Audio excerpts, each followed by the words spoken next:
What is going on, guys? Welcome back.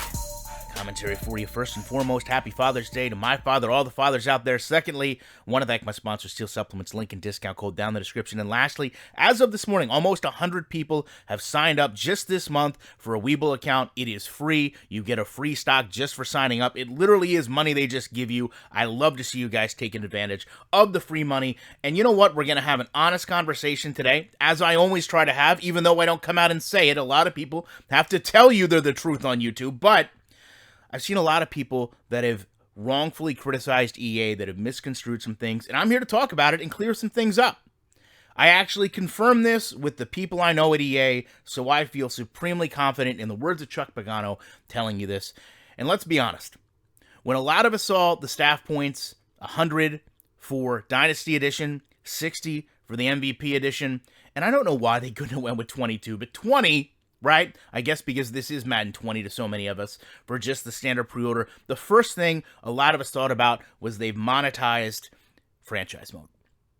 A little bit more on that at the end, but I want to get into what these staff points are and go, I don't know so much into a deep dive, but talk about some of the things they're trying to implement and some of the fears I have. And you probably should have too. So first, head coach, offensive coordinator, defensive coordinator, player personnel management can be hired and upgraded. Okay, each of those positions has kind of a coaching tree or a skill tree that improves how they handle or boost players. You have some game day meetings, you set some goals, and those goals ultimately unlock these staff points that they're giving to you with the pre-order. The question is going to become, how much of this feels like busy work? Because let's be honest with ourselves. That's what the problem has been in the past. You got a task to complete, and regardless of the end result, you either met or failed the objective. I'll give you a very common example, okay? Let's say the game told you you had to score a rushing touchdown, and you didn't. You scored on a screen pass that employs just the same level of blocking, user skill, running back control, and I use stick skills very loosely. You would not get the credit for the rushing touchdown. However, if you had a deep pass that you intentionally ran out at the 1 yard line so you could have that goal line run, you would get the credit. And it's that type of simplistic logic that would be very difficult for them to program out, but for the most part, pretty simplistic logic. The game would know if you ran out of bounds at the 1 yard line to set yourself up getting this, right? That they could go in and fix that really helps it generate a real game feel. So with these coaches, they have about 60 different skill sets, with the goal being you improve your coach, you improve the player, and then you take the improved players and complete more goals, improve your coach more. So it's kind of a wheel effect. Coach improves, player improves, coach improves. And then you carry along. The struggle with this, and I'll tell you right up front, the fear that I have is how quickly you'll be able to max this out. Can you play 3 years? Can you play 2 years? Can you play 5 years and have everything at 100?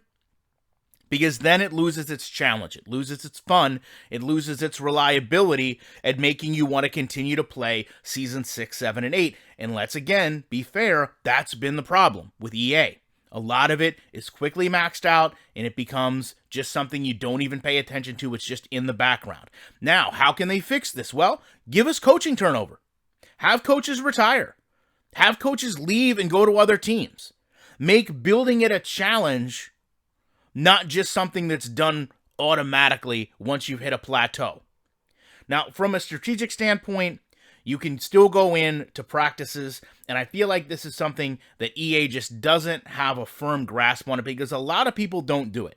But if you're going to create some real rewards here, the fact that you can go in and elect that you're going to practice in full pads, or you're going to have players recover because there's a playoff game coming up, or maybe a less competitive opponent coming up, or maybe you just want to reduce injury risk on some of your players. The injury management works with the fatigue system and really would help reward the coach that kind of manages his team the best from a morale standpoint.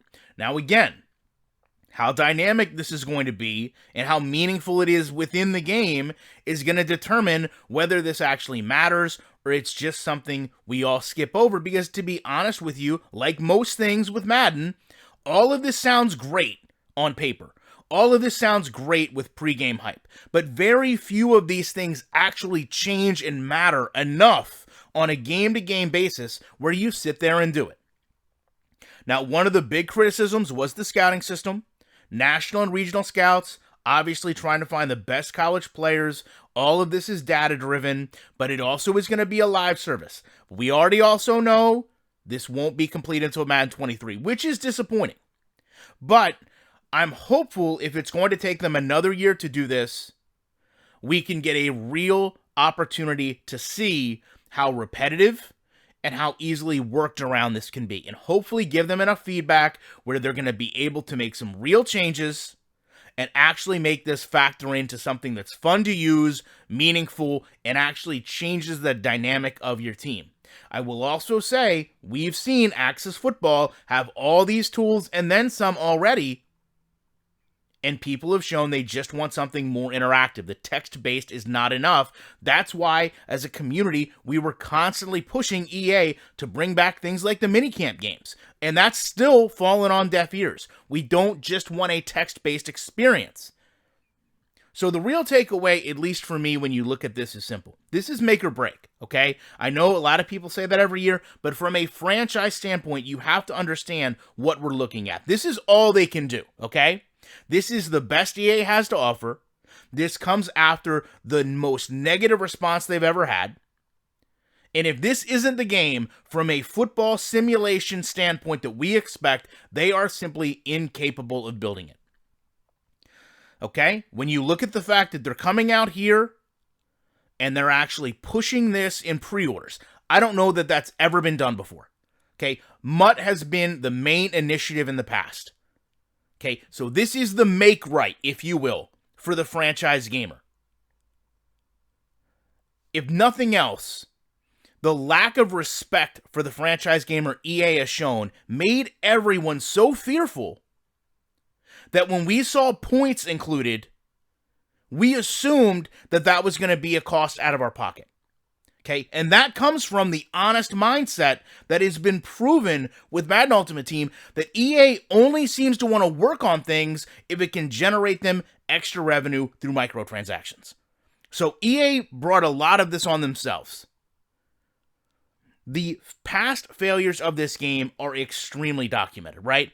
The lack of depth in franchise mode, honestly, the lack of quality programming, anything meaningful and rewarding for the gameplay, all of that is fresh in our minds. That's why a lot of us just wanted you to port head coach over. You know, allow us to focus on the game planning and not the gameplay, because the gameplay, which should come first to begin with, is so broken, we're willing to set aside that just to have an NFL-based franchise experience. But apparently, you know, EA wants to tie this in to the game, to the gameplay, to game day, and then build off of it. They haven't really done a good job of it in the past, but as I said, it seems like if nothing else, they're committed to do it now. So with that said, understand. A lot of people will sit there and talk about these staff points and say, hey, this is microtransactions. There's going to be negative and positive pushback to that. There's going to be people, as I said on the track record, that genuinely say, great. If they can monetize franchise mode, that means they can devote more time to make it better, because that's all we've seen them do with MUT. And then there's people that say they should never monetize this because, to be honest with you, franchise mode is what built this game. I know to some of you that have only played this game for the past 4 or 5 years, that seems like a foreign concept. But when this game was going against 2K, going against Game Day, had all the rivals in the marketplace, Madden's selling point was always the depth of franchise mode. Go back to 2005 when we had one of the deeper experiences, when you had immersion with the radio show, all these things that they did. Madden's gameplay has always lacked to some degree. It's always been strong on the graphics. So to many of us, we've come to expect this game on the field to lag behind. We never expected it to lag behind things that it used to actually be almost a leader in. And 2K caught up relatively with their franchise modes, and they had their own problems, don't get me wrong. But again, I mentioned it before, if you go back and you honestly look, feature for feature, Maximum Football and Access Football have a lot of these things in place. Maximum Football has a scouting system that EA should blow out of the water, and honestly, the fact that it's taking them years to put a scouting system in place makes me wonder if they even can. Those are independent games that were made by very few people that somehow were able to do something that Madden still can't quite accomplish. But again, we have to be honest with ourselves. This is not a monetary-based point system. This is a gameplay and reward system. We just have to make sure we hold EA accountable to the highest standard of quality to make the best game they can. And yes, that is something they have failed miserably at for the last few years, maybe a Freudian slip that I would say the next few years.